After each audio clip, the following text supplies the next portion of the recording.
আসসালামু আলাইকুম আমার প্রিয় ভিউয়ার্স, আপনারা কেমন আছেন? আমরা তো আলহামদুলিল্লাহ ভালো আছি।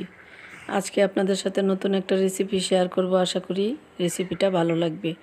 ভুড়ি দিয়ে আমি কিভাবে মজার একটা নাস্তা বানালাম। প্রথমে আমি কিছু ভুড়ি কিনে নিয়েছি আর সেটাকে সুন্দর করে ধুইয়ে গরম পানি দিয়ে তারপরে এটাকে সিদ্ধ দিয়ে হালকা সিদ্ধ দিয়ে তারপরে আমি এটাকে ছোট করে কুটি কুটি করে কেটে নিয়েছি।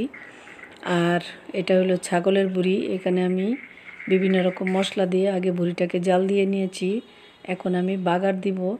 এর মধ্যে পেঁয়াজ আর রসুনের কুচি দিয়ে এলাচ দারচিনি তেজপাতা দিয়ে অল্প করে মশলা দিলাম।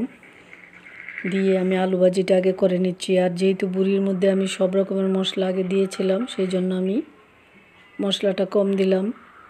ভুড়ির মধ্যে আমি আদা বাটা, রসুন বাটা, জিরার গুঁড়ো, হলুদের গুঁড়ো, মরিচের গুঁড়ো, ধনিয়ার গুঁড়ো সমস্ত কিছু দিয়ে আমি ভুড়িটাকে আগে জাল দিয়ে নিয়েছিলাম। তো আমার ভুড়ি ভাজা হয়ে গেছে। এইখানে আমি একটা রুটি বানিয়ে নর্মাল যেভাবে আমরা রুটি বানাই সেভাবেই রুটি বানিয়ে আমি রুটিটাকে এরকম কেটে নিয়েছি। তারপরে অল্প একটু আটার গুলা করে সেটার মধ্যে লাগিয়ে আমি এভাবে বানিয়ে নিচ্ছি। এভাবে বানিয়ে আমি সুন্দর করে এই যে সিল করে দিচ্ছি যাতে এটা মানে খুলে না যায়। তো এইভাবে আমি সুন্দর করে বানিয়ে নিলাম। নিয়ে পানের মতো করে আমি বানিয়ে নিলাম। নিয়ে এর মধ্যে আমি যে পুরি ভাজিটা ছিল সেই ভাজিটাকে আমি ভিতরে দিয়ে তারপরে আমি মুখটা সুন্দর করে আটকিয়ে দিব। আমি এখানে একটু আটার গোলা লাগিয়ে মুখটাকে আটকিয়ে দিলাম সুন্দর করে, যাতে এটা খুলে না যায়। তারপরে এটাকে আমি সুন্দর করে এইভাবে মুড়ে দিয়ে দিলাম।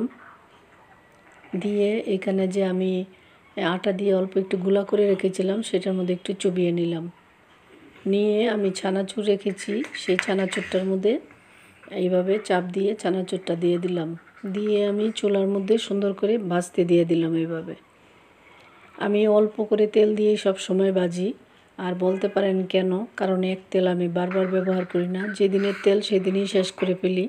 হয়তো একটু কষ্ট হয় যে অল্প তেলের মধ্যে ভাজতে, একসাথে বেশি তেল নিলে তাড়াতাড়ি ভাজা হয়ে যায়, কিন্তু অনেকটা তেল নষ্ট হয়ে যাবে। সেই জন্য আমি অল্প তেলেই সবসময় এরকম ভাজি।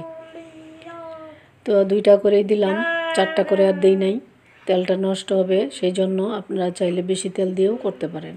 তো এইভাবে আমি ভেজে নিলাম। দেখতেই পাচ্ছেন কতটুকু সুন্দর হয়েছে, আর খেতে কিন্তু ভীষণ মজা হয়েছে। রেসিপিটা কেমন হয়েছে অবশ্যই আমাকে কমেন্টের মাধ্যমে জানিয়ে দিবেন। আজকের মতো এখানেই শেষ করলাম। আবারও কথা হবে নতুন কোনো ভিডিও নিয়ে। সেই পর্যন্ত আপনারা ভালো থাকবেন, সুস্থ থাকবেন। আল্লাহ হাফেজ।